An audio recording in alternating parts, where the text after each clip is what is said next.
ẹ mọ́ kú ojú òpó dí àfìrìmọ̀jò kú ẹnu sà ń ṣọ̀fọ̀. Ilẹ̀ máa ń jẹ́ nìyẹn ẹ̀yin èèyàn. Destiny Boy jáde láyé, ó káyé kó dìgbò ṣe, ó ta tẹ́rù ń pa á. Ẹ dákun dábọ̀ ẹ súnmọ́ bí ẹ̀yin èèyàn mi. Ẹ bá ń wá nǹkan fìdílé tàbí kẹ bá mi fìdílé nǹkan kẹ tún wá fetí gbé làbárí ọ̀rọ̀. Kí ló ṣe Destiny Boy nítorí Ọlọ́run? Ilẹ̀ máa ń jẹ́ èèyàn o. Destiny Boy, Destiny Boy, Destiny Boy tó ń kọ fújì táwọn èèyàn ń kó jẹ. Ẹ̀yin èèyàn, Àfíìsì Adésínà tí gbogbo àwọn èèyàn ń pè ní Destiny Boy, ó jáde láyé lọ́sàn-án òní náà ni o. Ọ̀sán ọlọ́sàn yìí ni wọ́n kéde ẹ̀ pé Destiny Boy ti jáde láyé. Ṣó ṣàìsàn ni? Ṣé nǹkan ṣe é ni? Kí ló ṣe Destiny Boy? Gbogbo ẹ̀ pátápátá lẹ́ ó láǹfààní láti gbọ́ nínú fọ́nrán eléyìí tí mo mú wáyé. Ẹ wò ó, ẹ̀gbọ́n Destiny Boy kan ló jáde o, ló fi gbé ta, ló bẹ̀rẹ̀ sí ní wẹkún mu bòròbòrò wípé Destiny Boy mà ti jáde láyé.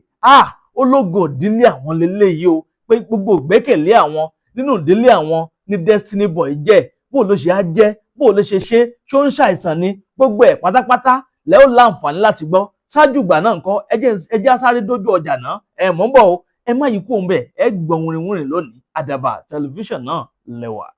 Èwo ni ká jòkó sáàrin èrò ká máa gbẹ́ra àbí kí ìdí ó máa yún ni. Kòró má gbọdọ̀ mọ́bìnrin lábẹ́ ó ti máa yún. Kóbìnrin ó fẹ́ tọ̀ kó múnira dání látàrí kòkòrò abẹ́. Kéwo kékeré ó máa súyọ ọdún nǹkan ọmọ obìnrin. Kọ́kọ́ ẹni sọ pé yẹ kó dìrònú látàrí kòkòrò ojú abẹ́ tí bóbìnrin jà. Ìjẹ́ kó gbádùn ìbálòpọ̀. Glutathione natural capsule ti dé láti kojú gbogbo kòkòrò ojú abẹ́ obìnrin. Glutathione jẹ́ òògùn tí a fi ewé àtegbò pèlò láyìíká tó mọ́ tónítóní. Gbogbo kòkòrò tó ń bà tọ ọkùnrin jẹ́ lára obìnrin tó wà nínú ẹ̀jẹ̀ pátápátá. Ní Glutathione ń bá jà. Kí nǹkan oṣù obìnrin ó máa ṣe ségesège kì í ṣojú lásán. Iṣẹ́ ọwọ́ kòkòrò inú ẹ̀jẹ̀ ni. Kóbìnrin ó bọ́ṣọ kábí ó bùtì. Kò yóò dúró wò. Má jẹ́ kí àìsàn tóògùn lè wò. Kó pa ọ́ dànù. Ó yá yára ṣàṣà. Kò pe nọ́mbà yìí láti ọ̀dà Glutathione tiẹ̀. 0906-866-4147 lẹ́ẹ̀kan sí 0906-866-4147. Òpin ti dé bá gbogbo vaginal infection. Káti ọwọ́ bọ abẹ́ ká máa yún ti dọ́pin. Kí ọmọ má dúró lára obìnrin ti dìgbàgbé. Tó bá ti gbé Glutathione natural capsule lura. Àjọ tó ní ṣe pẹ̀lú òògùn lórílẹ̀‐èdè Nàìjíríà ti fòǹtẹ̀lù.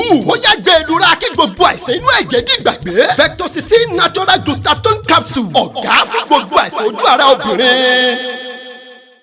Ẹ tún káàbọ̀ padà, ẹ̀yin èèyàn mi bò lẹ ṣe rí sí abẹ́rẹ́ pé ọ̀rọ̀ Destiny Boy yìí ó tún ní agbára díẹ̀. Kó lọ́ọ́ bá Èdùmàrè kó má ṣe kú eléyìí ní kú ọ̀wọ̀ọ̀wọ́. Ẹ bá ń ṣàmì àdúrà, ẹ ní fọjọ́ ọlọ́jọ́ lọ o, èmi náà ò ní fọjọ́ ọlọ́jọ́ lọ. Lágbára Ọlọ́run ọba Èdùmàrè, àwọn ọmọ wa ò ní fọjọ́ ọlọ́jọ́ lọ. Ogun ayé ò sì ní borí gbogbo wa. Ẹ bá ń ṣàmì àdúrà, kẹ bá ń gbé tọ̀ àdúrà mi. Ẹ wò ó, ọ̀gbẹ́ni kan òun ló jáde lọ́sàn-án yìí o, ajàfẹ́tọ̀ọ́ ọmọ ènìyàn lórílẹ̀‐èdè Nàìjíríà. Òun gangan ló kọ́kọ́ post ẹ̀ sórí Instagram.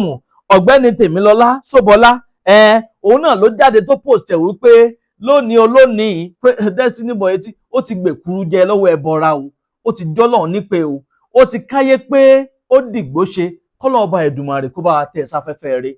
Ẹ bá ń ṣàmì àdúrà, kẹsì bá ń ṣe rest in peace sí ní abala àríwúsí ní ìsàlẹ̀ fọ́nrán. Ẹ wò ó, àǹtí Destiny Boy jáde o, tó bẹ̀rẹ̀ sí ń wẹkún mu bòròbòrò. Ọ̀pọ̀lọpọ̀ àwọn èèyàn náà ti ń jáde lọ́lọ́kan ọ̀jọ̀kan láti wá sọ nǹkan tó ṣẹlẹ̀ sí Destiny Boy. Gbogbo ẹ̀ pátápátá lẹ́ ó láǹfààní láti gbọ́ nínú fọ́nrán eléyìí tí mo mú wá fún yín. Ẹ bá ń comment, kí wọ́n bá mi like, kẹ́sì má bá mi pín fọ́nrán yìí káàkiri lógúnlógún lọ́gbọ̀nlọ́gbọ̀n. Wọ́n ní tẹ́ ò bá gbàgbé ní nǹkan bí ọdún tó kọjá yìí ní Destiny Boy ké síta o wípé ìyàwó òun mà bímọ, ó bímọ o.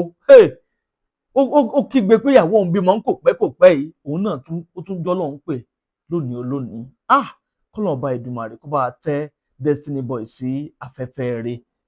Gbogbo àwọn mọ̀lẹ́bí, àwọn ìdílé ojúlùmọ̀ tó fi sílẹ̀ náà, kí Ọlọ́run bá wa ṣèkẹ́ gbogbo wọn, kó bá wa tọ́jú gbogbo wọn, kọ́lọ́run sì mú ọjọ́ jìnnà síra wọn. Ẹ bá ń ṣàmì àdúrà, kẹsì bá ń gbé tọ̀ àdúrà mi láì fi àkókò ṣòfò.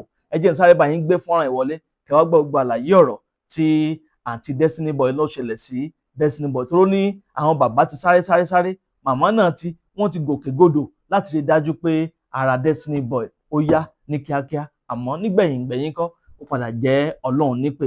Ẹ jẹ́ ń gbé fọ́nrán ìwọlé. Tọ́lá àwọn Yorùbá bọ̀ wọ́n ní ẹnu oníkàn báyìí láti ń gbọ́ pọ̀ ọ̀hún, bẹ́ẹ̀ sì ni ẹnu ọlọ́fà náà láti ń gbọ́ mọ̀tá. Ẹ jẹ́ ń gbé àǹtí rẹ̀ wọlé kẹwàá gbọ́ wìrìwìrì lẹ́nu ẹ̀. Ẹ má yí kó ń bẹ̀ o, Àdàbà tẹlifíṣàn náà lẹ́wà. Ẹ kú kalẹ̀. èwo ni ká ṣe kan kó dẹnu kọlẹ̀ ká má lè jí dáadáa kóbìnrin kígbe lábẹ́ ẹni ká má tí gùnkè ká ti dà ọ̀nà àbáyọ ti dé o Capable natural herbal remedy ló lè ṣe gbẹlura kó o dẹṣin gbẹmu kóbìnrin ó máa bẹ̀ kó ti tó tún wá tán síbẹ̀ o ìwọ tààtọ̀ ẹ ò lè dọmọ ìyẹn low sperm count ìwọ tó ní erectile dysfunction kó o bẹ̀rẹ̀ kó má lè nàró Capable natural herbal remedy ló kápá ẹ̀ Capable natural herbal remedy jẹ́ oògùn tá a fi ewé àtegbò ṣe tí a ṣe àkójọ ẹ̀ níbi tó mọ́ tónítóní àwọn tó mọ̀ nípa ewé àtegbò ló pákéjì ẹ̀ ó yá pé nọ́mbà yìí láti họ́dà fún Capable natural herbal remedy tiẹ̀ 0906-866-4147 lẹ́ẹ̀kan sí 0906-866-4147 ó yá gbé Capable lura kẹ́ni ẹlẹ́ni má bàa gbàṣẹ ẹ ṣe Capable natural herbal remedy ló lè mú ẹ Capable. ní kékeré ọlọ́wọ́ bá mi sọ àbí sì dìde ní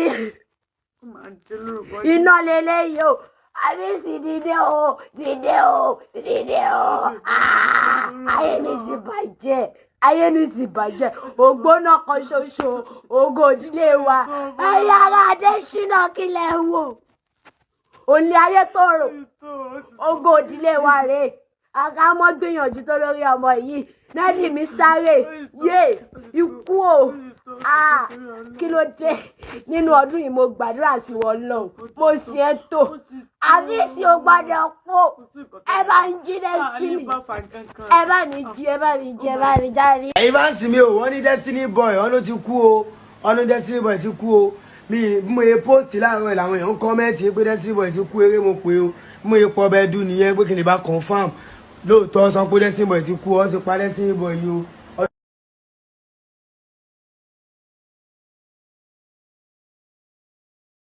ní kékeré ọlọ́wọ́ bá mi sọ àbí sì dìde ní iná lélẹ́yìí o àbí sì dìde o dìde o dìde o ayé mi ti bàjẹ́ ayé mi ti bàjẹ́ ògbóná kan ṣoṣo ògo ìdílé wa ẹ̀yà ara Adésínà kílẹ̀ ń wò òní ayé tó rò ògo ìdílé wa rèé àgámọ́ gbìyànjú tó lórí ọmọ yìí nẹ́ẹ̀dì mi sáré yé ikú o kí ló dé nínú ọdún yìí mo gbàdúrà sí wọn lọ mo sì ẹ́ tó àbísí o gbọ́dọ̀ pọ̀ ẹ bá ń jí Destiny ẹ bá mi jí ẹ bá mi jí ẹ bá. sí tí òṣogbo àfi téèyàn bá wá ó sì lè ṣàyẹ̀wò nípa ọ̀rọ̀ ara rẹ ó lè mọ bí gbèsè ayé rẹ ṣe wà irú eléyìí ní ìsìn nǹkan fún ṣúgà tí ṣúgà fi máa lọ pátápátá lára èèyàn. ìtọ̀ ṣúgà. bẹ́ẹ̀ ni irú eléyìí ní ìsìn oògùn fúnpá gíga ni kò sí ọdún tó bá ti lè wà lára rẹ béèrè fún. ní hypertension. bẹ́ẹ̀ ni oògùn rẹ̀ ní. eléyìí àìsàn kan ṣe mí mo wá jí lóru èmi èsùn tilẹ̀ fi mọ́ ń yájú kalẹ̀ ní kedere ara wa ń ro mí ojú mi wà ń ṣe vì òrìn kan wà ń rìn mí mọ́lẹ̀ lórí kíní tó bá ti bẹ̀rẹ̀ sí ní gbàgbó yìí tó mú aburú kankan tó ṣẹlẹ̀ sí ọmọ kódà ó lè gun jọmọ àgbàlagbà tó jọmọ kékeré lọ òǹbó lọmọ jí tọmọ jí dìde ẹsẹ̀ àtẹ́lẹsẹ̀ ń tà mí kíní kan rìn kí ara mi orí mi wà ń gbá yìí tó bá ti bẹ̀rẹ̀ sí ní gbà ó ti wọnú ogun gbogbo tí bá jẹ́ láìsàn ara tí bá ń bẹ lára ṣe rí eléyìí ọṣẹ atúndè ni kò sí rúdè tó bá lè wà ọ̀nlálà lójú oorun pọ̀ ń jẹun ni o òun bóbìnrin sùn lójú oorun ni ẹlòmíì ọ̀sẹ̀ mọ̀ pé kóun mọ bóbìnrin sùn lójú oorun wọ́n fi ń gbá sìkì èèyàn ni wọ́n fi bó ti ní tẹ́lẹ̀ onítọ̀ òun ò ní padà ní mọ́ bó sì tí ní ọmọ ilé ni onítọ̀ òun ò ní gbà nǹkan burúkú ni ọṣẹ atúndè ni tẹ́ bá ti bẹ̀rẹ̀ sí ní ìwẹ̀ ẹ̀ ń forí kó jàǹkáwọ̀ ni ẹ̀ ń rìn lọ́ọ̀bì kan nǹkan kan kan yín lórí ni ẹ̀ ń sùn ilé ẹ̀rù ń bà yín ẹ̀ ń gbóhùn èèyàn tẹ́ bá ti bẹ̀rẹ̀ sí ní ìwẹ̀ ogun ti ṣẹ́ nílé ayé yín ṣe rí eléyìí ìpara àánú ni kò síbi tó o bá dé ayé ọmọ láàánú rẹ ni ẹlòmíì owó ọ̀sùn pa àánú rẹ sì ń ṣeun nítorí ọba fẹ́ lọ béèrè bóbìnrin ń lo ọkọ rẹ ọmọ sí dáadáa sí nǹkan àánú ni ẹ wá rí eléyìí ọ̀sẹ̀ ṣe mí kó kú ni dèdè tó bá rò náà ni kò sí nǹkan kan kò bá lọ́kọ̀ ní ọ̀pọ̀ bọ́ bá ti ń wẹ̀ ní ọ̀pọ̀ àwọn náà kò bá ní kinní kan gbogbo tó bá sàtìrò sí ọ kì í ṣe pé olówó ni mí mo ti ní tánkọ́ o ti ní tánkọ́ ó ṣe rẹ́mi gúngùn lórí ayé rẹ ni so èèyàn máa fi nǹkan jà èèyàn máa ní nǹkan jà ńlẹ̀ ni èyí ó fi nǹkan jà bí ìgbà téèyàn ní mọ́tàgbà mọ́lẹ̀ níjó ní inú wọn wọlé pásítọ̀ kan wọ́n yìn mọ́ gbàràrà ìbọn ọ̀ràn àwọn sì ti fojú pé pásítọ̀ ni tí wọ́n rò tí wọ́n fi lọ́ọ́ bá nu gbà pásítọ̀ òkè pásítọ̀ bò wọ́n sì yìn mọ́ ìbọn ọ̀ràn ẹ wálé ayé kalẹ̀ rí ilé ayé gbé kò sí tí ò sóògùn rẹ̀ gbogbo tó bá ti fẹ́ kó pè mí ìlú Ọ̀yọ́ Aláàfin mọ wà pè mí sórí nọ́mbà mi 08059856632 08059856632 àràgbé nílé ayé béèyàn bára ayé gbé wọn ò ní jẹ́ ogbé o gbogbo èèyàn kì í sì máa lógo wọn ó rògo fáwọn kan ni o gbọ́dọ̀ sí rí ni.